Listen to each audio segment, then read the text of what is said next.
Hi everyone, Melanie here, welcome back to my channel. I'm still in Greece and it's so hot. I'm melting. Problems in the summer we've got to say.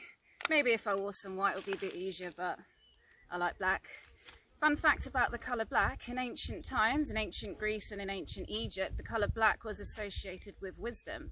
So the priests and priestesses of the temples of Isis and Osiris, they would wear black robes to represent the goddess and the wisdom associated with the colour black. Anyway, so here we are in beautiful Pelion. Absolutely stunning, isn't it? And this is actually my own piece of land. I plan on building a house here. Well, obviously not me building the house. I plan on having a house built here, hopefully to have retreats. It'll probably take another year or so, but if you've got any idea of what kind of retreats I should be holding here, please leave a comment below. Let me know your thoughts. It's gorgeous though, isn't it? I mean, all you see is just sea and islands. Yeah, absolutely lovely. So, what I'm going to talk about briefly, I'm going to keep it short because it's bloody hot. It's a follow-on from my previous video when I was talking about mindfulness and meditation. So, a follow-on to what I was saying, I had a client of mine, a coaching client, who, as most of my clients are when they break up with someone who had a personality disorder, he was distraught, saying, how do I make sure I'm not going to meet someone who's going to be like that? I don't want to be in a relationship like that. How do I tell if the next person's going to be like that? And the only way you can tell is from using your intuition, using your instincts, and using your experience gained from the previous relationships to know what to do.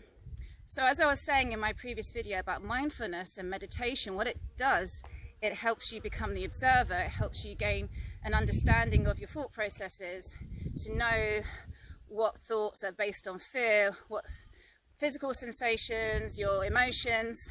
Now this is all really important because by getting better at being the observer, you actually find out what your intuition is. A lot of people say to me, well, what's intuition, Mel? Because I often talk about intuition's your best friend. That's what's going to guide you in life through any choices that you make.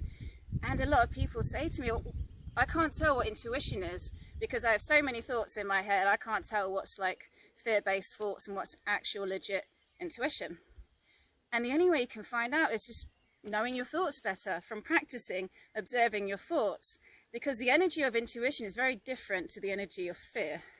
So intuition, I find, is normally like the first thought that pops up that's very softer and gentle in your energy. So if you're questioning something, it's normally the thought that feels better. It's not condemning, it's not shaming. Often we don't like to listen to our intuition because it may not tell us what we want to hear, but it doesn't come from a shaming place.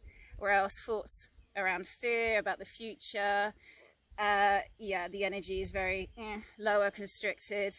And we also feel it in our body. So there's a thing called instinct, and we often call it gut instinct. And we feel things for our body first. So anxiety, for example, we can feel it in our stomachs. When we see someone we're attracted to, who we're in love with, we'll feel flutters in our heart. So much happens in our body, and yet so many of us are so cut off from our body. And this is another reason why mindfulness, and it doesn't have to be, it could be like through dancing, through anything which gets you in touch with your body, yoga for example, whatever it is that you like to do, to actually be present in what you're doing and to pay attention to your body, to be embodied in it. I work with a lot of counselling clients who have recovered from eating disorders, and part of recovering from that is actually learning to love your body and to know what it is and to listen to your body. I teach intuitive eating, which is something I practice myself. And again, that's listening to your own cravings. I will do a separate video actually, because intuitive eating is what actually turned me from going vegan to eating meat again. I'll talk about that another time. So, how does this relate to borderline and narcissistic exes and the fear of getting back into a relationship like that? I mean, the answer is just, when you're interacting with people, just pay attention to what's going on inside of you. Often my clients who are attracted to people with personality disorders are very much quite empathic and very much in touch with their empathy, and yet they don't listen to it sometimes. They don't listen to their intuition because, for whatever reason, I mean, this happened to me with my ex. There were warning signs for sure, but I chose not to listen to them because I wasn't in a good place and I was looking to distract myself. So another reason, another incentive to practice mindfulness is because so that when you do meet people, it doesn't have to be romantic relationships, anyone, when you're meeting people, whether it's people you could work with, new friendships, potential romantic relationships, it really helps to know your own thought process, to be able to recognize within you, I'm not sure about this person, there's something off, to think, okay, well, why am I feeling this way? To actually take a step back rather than just put your instincts and any intuition to one side and ignore it, because essentially that could get you into trouble. And ultimately it's a practice. When people say, I'm finding it hard to discern what's intuition and what's fear, well, it's a daily practice. You're not going to get it straight away, especially from my experience where I'm very much an overthinker. It's been a practice for me to be able to calm my mind. And when I calm my mind, then it's a lot easier for me to sense what's going on in my head, to be able to unattach from certain thoughts and to choose what I want to pay attention to. So basically, mindfulness and meditation, becoming the observer, going within, and this is very much the Greek thing. Plato said, know thyself. It was the entrance to the temple of the oracle in Delphi.